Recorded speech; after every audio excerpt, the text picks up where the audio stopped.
लेकिन कांग्रेस का लोग फालतू है, अकल नहीं। राहुल गांधी भी पागल है, ये पवन खेड़ा उससे भी ज्यादा पागल। और एक एक्शन में लेने जा रहा हूँ, बाद में बताऊंगा। पवन खेड़ा को मैं पवन पेड़ा बना।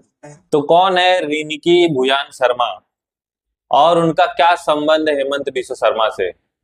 आखिर उनके ऊपर ये आरोप लगा कौन रहा है और उनके ऊपर ये कैसे आरोप है? तो आज हम लोग बात करते हैं हेमंत बिस्वा शर्मा और उनकी पत्नी रिनिकी भुयान शर्मा पर, जिनके ऊपर अभी पवन खेड़ा जी ने आरोप लगाया है। पवन खेड़ा कांग्रेस के स्पोक पर्सन है और उन्होंने बड़े उनके ऊपर संगीन आरोप लगाए हैं कि रिनिकी भुयान शर्मा, जिनके पास तीन तीन विदेशी पासपोर्ट हैं, यहाँ लोगों के पास एक पासपोर्ट बनाना भी मुश्किल है, उनके पास 3 विदेशी पासपोर्ट है और उनके पास लगभग 52,000 करोड़ की संपत्ति विदेशों में है। ये आरोप पवन खेड़ा जी ने लगाए और इसके प्रत्युत्तर में हेमंत बिस्वा शर्मा पवन खेड़ा के ऊपर बड़ी ही अभद्र प्रकार के शब्दों का इस्तेमाल कर रहे हैं।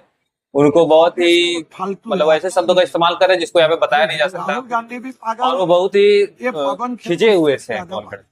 उनको बता रहे हैं कि उनको आएंगे तो उनको देख लूंगा या फिर ऐसे ऐसे शब्दों को, धमकी भरे शब्दों का इस्तेमाल कर रहे हैं। तो पवन खेड़ा जी की बातों में कितनी सच्चाई है? क्या ये बातें सही या सारी बातें हवा में की जा रही है? इस पे रिंकी भुयान शर्मा का भी कुछ लोगों ने उनका इंटरव्यू लिया है, जिसपे वो इन सभी आरोपों से अपने आप को दूर रखने की ये सब फर्जी बातें हैं, कुछ एआई जनरेटेड चीजें हैं और लोग के जो उनके विरोधी हैं उन पर इस तरीके के आरोप लगा रहे हैं। और वहीं आसाम के बागानों से बहुत सारे किसानों ने यह आरोप लगाया कि वो उनके बागानों को हड़प लिए हैं या उस पे जबरदस्ती उनके जमीन पर कब्जा कर लिए।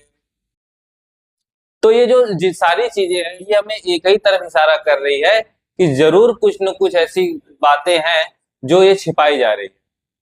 और इस तरीके के जो आरोप पवन खेड़ा जी ने लगाया है ये पूरी राजनीति में एक भूचाल सा दिया है। आसाम की राजनीति में देखते अब किधर की ओर करवट लेता है। ये तो चुनाव का माहौल है। हेमंत बिस्वा शर्मा भी अपने नए नए भाषण, अजीब अजीब तरीके के उटपटांग भाषण देते रहते हैं जिससे वो हमेशा चर्चा में बने रहते हैं। कभी ये मुसलमानों के ऊपर बात करते हैं कि मुसलमानों को गाय खाने का वो है, घर में गाय खा सकते हैं, बाहर नहीं खा सकते हैं, इस तरह के भाषण।